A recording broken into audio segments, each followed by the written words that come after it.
Today's WRAL Weather Alert Day includes severe storm threats. We're going town by town to show you what to expect over the next few hours and the next few days. Breaking news. A witness tells WRAL a grocery store clerk stabbed a customer twice in downtown Raleigh. He was in rough shape. Only on WRAL. Hear from the man who stepped in to perform CPR. Severe weather is starting to push into the area right now. Thank you for joining us. I'm Gerald Owens. Today is a WRAL Weather Alert Day, and here's why. This system produced hail in parts of North Carolina. This is Mount Airy not too long ago. And take a look at all the lightning associated with this line of storms moving this way. This threat's going to stick around for a few more hours. Meteorologist Kat Campbell's in the WRAL Severe Weather Center with what we need to know. Kat? These storms just moving into the western part of our viewing area, Gerald, and they'll continue to push in later on tonight. A lot of lightning and a severe thunderstorm warning in effect in southern Virginia right now. That is the only warning at this point. But we do have some rain and even a few bolts of lightning approaching Durham. So heads up, you may see a little quick shower in Durham and Chapel Hill. But we do have a more intense thunderstorm around Roxborough, a lot of lightning and heavy rain. No significant threat for hail as of right now in our viewing area, but we do still have all of these thunderstorms off to our west that will be moving in over the next couple of hours. And in our southern counties, we have one storm right now just to the southwest. We'll keep an eye on that, but the threat for severe weather has been lower in our southern counties pretty much all day long. We've been focused on the northern part of our viewing area.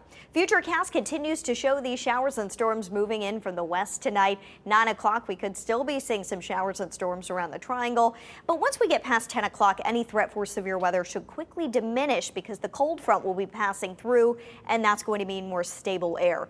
The threat for rain, though, certainly not over tomorrow. A lot more rain on the way. We keep in the chance for rain throughout the day with growing rain chances even into tomorrow evening and a washout ahead on Saturday. I'll have a more in-depth look at Easter weekend coming up, Gerald. Okay, Kat, we'll see you in a few minutes. Thank you.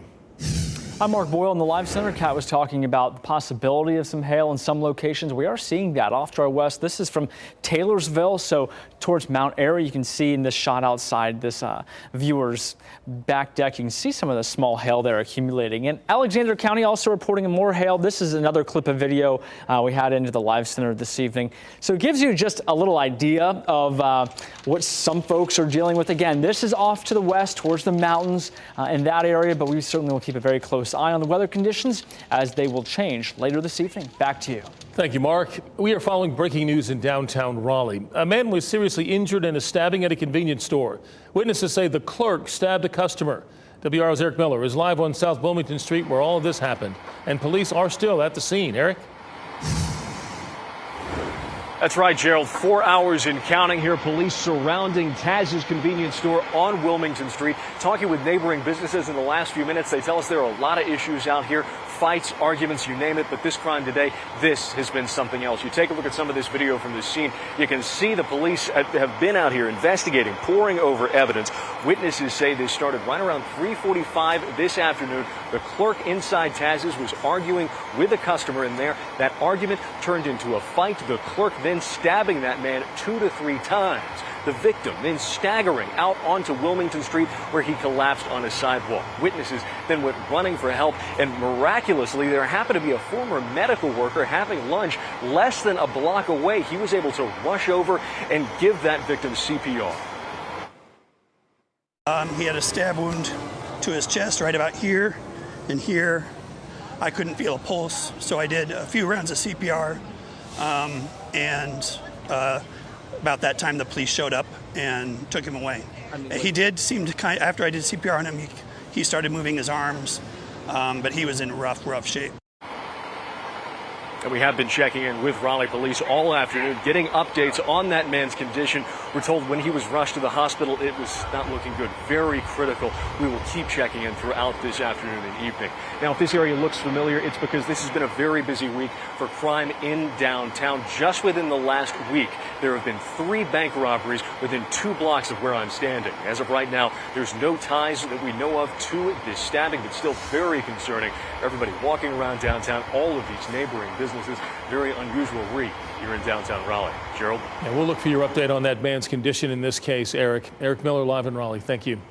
Happening right now, a discussion about gun violence in Durham. Local leaders and the Durham County Sheriff were part of the event. WRAL's Aaron Thomas explains one of the main issues at the center of this discussion.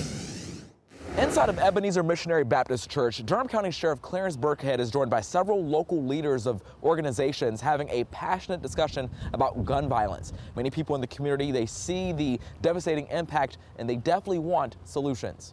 One focus, addressing violence and gun use among young people. Tonight's meeting comes a day after authorities found a student with a handgun at Githens Middle School in Durham, and WRAL has reported on more than 11 people under the age of 18 shot in the city of Durham just this year. The sight of crime scenes becoming too much to bear for these residents. We spoke with Dr. Wanda Boone with the group Together for Resilient Youth. Here's how she wants to confront gun violence.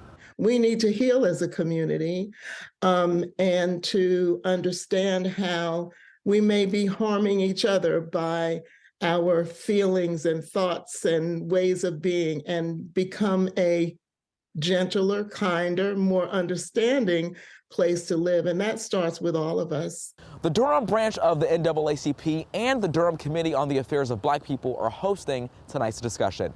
Aaron Thomas, WRAL News, Durham. We have covered gun violence extensively in our documentary, Durham Under Fire. We have a companion podcast that you can listen to right now. You can find it wherever you listen to podcasts by searching WRAL Doc. A threat against an Orange County high school this morning was bogus. The Orange County Sheriff's Office said a social media post thought to be a threat against Cedar Ridge High School was actually a post from 2018 that had been shared many times. The Sheriff's Office provided more security on campus as a precaution. It could soon be easier for law enforcement to share the identity of suspects under 18. That hasn't been allowed since 2020. The state Senate passed a bill to do just that. WR's Destiny Patterson explains why. If passed, law enforcement agencies would be able to share a name, a photo, details about the accused crime, and whether that person is considered a threat. It's a bill that passed nearly unanimously through the state Senate today. This bill proposes that law enforcement be able to share the identities of suspects under 18 if they're still looking for them and are accused of committing a serious felony. It doesn't apply to misdemeanors, doesn't apply to the lower level felonies.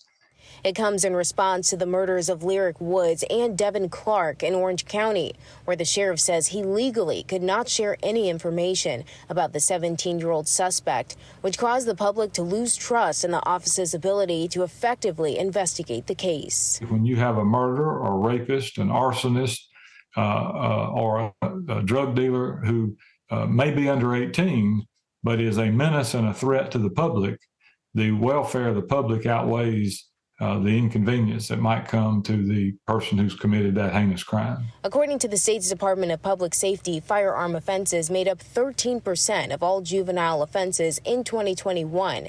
16 and 17-year-olds made up 2/3 of all juvenile complaints. This is definitely an enhancement to public safety for the citizens of our state. But not everyone agrees. The ACLU is opposed to the bill, saying that it's a step back for North Carolina. In a statement, Senior Policy Counsel Liz Barber said in part, quote, "If enacted, Senate Bill 303 will perpetuate a cycle of harm and criminalization that has been incredibly costly to the state and will only make our communities less safe." Investigators would need a judge's permission to share that information, and once a suspect is caught, any identifying information should be scrubbed from the law enforcement agency's website or social media. Destiny Patterson, WRAL News, Raleigh. That bill now heads to the House of Representatives for more discussion. Local lawmakers filed a bill to improve parade safety after the death of a girl in the Raleigh Christmas parade last year. The Shine Like Haley Parade Safety Act is named after Haley Brooks, the 11-year-old girl who was killed when a driver of a truck pulling a float lost control of his brakes. The bill would set a minimum age of 25 for drivers in a parade and require them to get a permit from the city where the parade is taking place. The permit would require a vehicle safety inspection by law enforcement and verification of a valid driver's license and registration. The legislation would apply to any city over 35,000 people. The State House passed their version of the budget today, and now it heads to the Senate. Republican lawmakers say their proposed budget addresses inflation with bigger teacher and state worker raises while spending cautiously. $29.8 billion would be spent the first fiscal year starting in July. $30.9 billion starting next July. The Senate will approve its own version of the budget later this spring before ultimately working out a final bill for Governor Cooper to sign. Now, you can read more about what's in the House budget on WRAL.com. The FBI is looking into allegations of extortion by a Durham City Council member. WRAL's Durham reporter Sarah Kruger discovered that after she requested City Council's emails. I got more than 100 pages of City Council emails through a records request, and that is what stood out to me most. We already knew that the State Bureau of Investigation was looking into this. Now it could go federal as well. The mayor revealed on March 23rd in a City Council work session that there were allegations that Councilwoman Monique Holsey-Hyman extorted a developer, proposing a donation to her campaign in exchange for support for their project. Emails WRAL obtained through a records request show on March 24th, an FBI agent wrote to the mayor and city attorney to request a copy of those allegations as they may constitute federal crimes. The mayor responded to schedule a sit-down interview. Durham attorney Daniel Meyer, who is not involved with this case, explained extortion could lead to prison time even for someone with no record. What the issue is going to come down to is with a lot of them is what evidence do they have? I mean, at the end of the day, if it's just the developer saying this is what she said and her saying no, or better yet, her listening to her lawyers and saying nothing, you're probably not going to get there. And I still have a number of outstanding public records requests on this, so I hope to get some more information in the coming days and weeks. Sarah Kruger, WRAL News, Durham. Still ahead, horrific allegations against a Raleigh woman tonight. The former social worker is accused of pouring boiling water on her grandson and not getting him medical attention. What else we know about the investigation coming up? Plus, a warning for parents tonight. A kids game is being recalled because it's a choking hazard. And as we had to break, here is a live look at Roxborough through the WRAL live cam network. The rain is falling, there is lightning in the area, and the wind is howling there. Meteorologist Kat Campbell will be back after the break. Tell us what's going on around the area.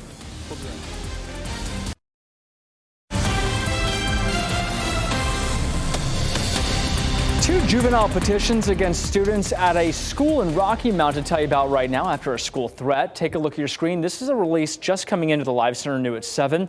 A school resource officer from the Rocky Mount Police Department responded to the New Life Christian Academy in reference to two students who had communicated threats. Both students were immediately removed from the classroom and expelled for the remainder of the school year. The investigation continues. Nothing happened, but they were a threat. Another example of how these schools are taking these very seriously. Back to you. Thank you, Mark. A Wake County woman is in jail tonight accused of pouring scalding water on her 9-year-old grandson who has autism. Attorneys say the woman is a former social worker in the Wake County school system. WRAL's Chelsea Donovan was in court today and explains why the state says this isn't the only abuse this woman is accused of. It was said in court today that these burns were so severe and the boy never received medical attention. So he would go to his neighbors' houses and ask to mow their lawn simply so he could buy burn cream. Yes, ma'am. What's your name? Teresa Spraggins. In a striped jumpsuit from inside the Wake County Jail, 73-year-old Teresa Spraggins speaks to a judge. This case involves an 11-year-old autistic child. Last night, Spraggins was arrested by Raleigh police at her home on felony child abuse charges stemming from incidents that occurred over the past several years. I will tell you that in 15 years, I've never had a safe child tell me that the diagnosis for this child is child torture. Warrants show in January of 2020, Spraggins poured boiling water on the hip, buttocks, and abdomen area of her 9-year-old grandson, causing blistering and scarring of the skin, and that she refused to provide medical care for the burn inflicted. The burns were found in recent weeks as Spraggins' daughter filed a domestic violence protection order against her mother. It was so severe that Judge Hamadani called and reported to CPS immediately. Spraggins was his legal guardian. The ADA says she told police she poured water on her grandson on accident, but admitted she didn't get him the care he needed. The assistant district attorney says that's not the only alleged abuse. He was beaten with numerous objects to include a bat, sticks, hands, a metal shelf. He was starved on numerous occasions. Spraggins' attorney said the allegations are false and stated in court today the boy had behavioral problems. Spraggins remains in the Wake County Jail under a $325,000 bond. She has no prior criminal record. If convicted of these charges, she could face roughly 40 years in prison. Chelsea Donovan, WRAL News, Raleigh. Oh, what a horrible story that is. A kids' game from IKEA is being recalled because it is a choking hazard. 5 on Your Side found this recall involving IKEA's Blavingad fishing game. Small metal rivets can come off of this game and become a choking hazard for young children. About 25,000 have been sold at IKEA stores and online over the last 6 months. If you have one, call IKEA for a full refund. More destinations are coming to RDU International. This morning, Avelo Airlines announced it is adding new flights to Florida's Space Coast this summer. Avelo will start nonstop flights to Melbourne, Florida on June 23rd. It will operate twice a week, Mondays and Fridays. RDU is now a hub for Avelo, offering nonstop flights to 11 destinations. Meteorologist Kat Campbell back with us. The severe storms haven't gotten here yet, Kat, but the rain and the thunder and the lightning certainly have. Yes, a lot of thunder and lightning within these storms. So if you have kids or pets that are scared of thunderstorms, just a heads up, maybe a rough couple of hours. But once we get past 10 o'clock tonight, the storm threat quickly diminishes, which is good news. Maybe you'll be able to get a good night's sleep if you do have some scared kids or pets. HD Doppler Network, when we look at the radar, this is our next line of storms that we're going to be watching. It's a broken line. It's moving to the northeast at about 30 miles per hour. And when you put the storm track on this for the potential for some 30-mile-per-hour wind gusts and small hail, the timing for Siler City just after 7:30, so about 15 minutes from now. Carborough after 8 o'clock, around 8:15 for Carborough and Pittsboro. Chapel Hill 8:21 and Durham just before 8:30. We'll continue to monitor these storms as they move in, but they have weakened some as they've approached central North Carolina. Still some heavy rain, a lot of lightning, and the potential for small hail. But back to the west in this region up into southern Virginia, we did have some larger hail earlier this afternoon. Once the sun sets, the energy in the atmosphere will gradually be decreasing, but we could see an uptick in coverage on the radar. The intensity of any storms would die down after about 10 o'clock, and it would just be rain overnight. Still 81 and humid outside, but a drastic change coming our way. 47 degrees. That's the high on Saturday. That's actually our normal low this time of year. To put into perspective how chilly it's going to be, we get down to 40 for the low for Easter Sunday morning. But luckily on Sunday, we do have improving weather. 59, partly cloudy, and then 39 Sunday night. Saturday, it's going to be a washout with those chilly temperatures. Cloudy skies continue and 100% chance for rain. Some of the rain gradually tapering off those Saturday night. Sunday looks pretty good. A 20% chance for rain in the morning. That would be in our southern counties. A little chilly to start. Factor in a jacket to your Easter Sunday outfits. By the time we get to noon, still mostly cloudy in many areas, but clearing for the afternoon. By 4 o'clock, we should have a bright blue sky, 58 degrees. Temperatures a little warmer on Sunday. It's going to feel pretty good compared to those 40s. Looking at our Easter Sunday forecast across the state, highs in the 50s in the mountains and central North Carolina, upper 50s to lower 60s. If you are traveling to the coast, the showers could linger a little longer into the day, but I do think once you get to the afternoon, you'll see dry weather at the coast as well. Make sure any of your outdoor plans this weekend are on Sunday. That's going to be the best time to be out doing Easter egg hunts and things like that. The next couple of days, it's going to be tough to find time to be outside. You'd have better luck tomorrow compared to Saturday, especially with those temperatures. But tomorrow, a good day to be inside as well. Temperatures come crashing down all throughout the day, actually warmer in the morning than tomorrow afternoon. So keep the jackets and the umbrellas handy. Once we get to next week, we've got sunshine in store. We're going to need that to help dry out. We could see 2 to 3 inches of rain over the next couple of days. That's why I made it a point to cut my grass today, Kat, so I feel good about that. We paid attention all week to the forecast. I sure did. We can help you however we can. There you go. All right. I know you guys are good at that.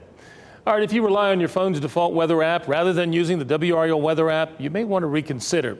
Many of those phone apps don't even have a meteorologist behind the data. That's just one of the reasons the WRAL weather app is superior. And we're a little biased. I got to be honest about that. But be sure to download it today ahead of this weekend's rainy weather.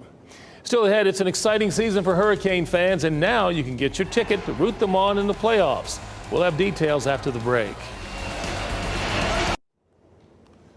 The regular season is wrapping up and the Carolina Hurricanes are looking ahead to the postseason. Tickets went on sale today for the first round of the Stanley Cup playoffs. The Canes earned their place in the playoffs last month, and they're close to clinching their division. The Canes will open up at home. You can buy tickets through Ticketmaster or the PNC box office. There are plenty of things to do with your family around Easter weekend. WRAL lifestyle editor Kathy Hanrahan has this week's Out and About picks. My boyfriend, Batman. Everything is awesome at downtown Raleigh's First Friday celebration. Head to Moore Square for this monthly event featuring food trucks, a local market, and a free screening of the Lego Movie. It's Easter weekend, and that means a few more egg hunts left to get some extra candy. Duke Homestead is hosting a free hunt on Saturday. Children will be divided into age groups. They will hunt for eggs and turn them in for prizes. Admission is free. Also on Saturday, Bond Brothers Beer Company will host a spring festival starting at noon. There will be food trucks, live music, and a special children's zone. The festival is free to attend. These are just a few ways to get out and about this weekend. Kathy Hanrahan, WRAL News. All right, this is the best story of the day. In case you need a little smile, take a look at this. Some construction workers in North Hills took the time to make a little boy's day. You see, the crew's digging a hole with a backhoe. And when the arm swings over the boy's small dump truck, they fill it up with dirt. What kid wouldn't want to be part of that? My son loved the construction equipment. I know he'd be all over that. That's a sweet thing to do. And, you know, he sat there and watched them dig that hole all day. That's a pretty big dump truck for a kid. Thank you for watching. Make sure to join us tonight on 10 o'clock on Fox 50, 11 o'clock on WRAL.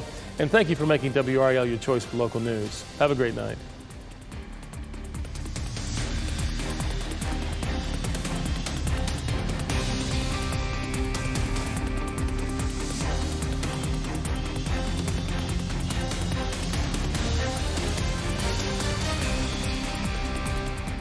Keep watching WRAL News over the air Channel 34 and Spectrum Channel 1257.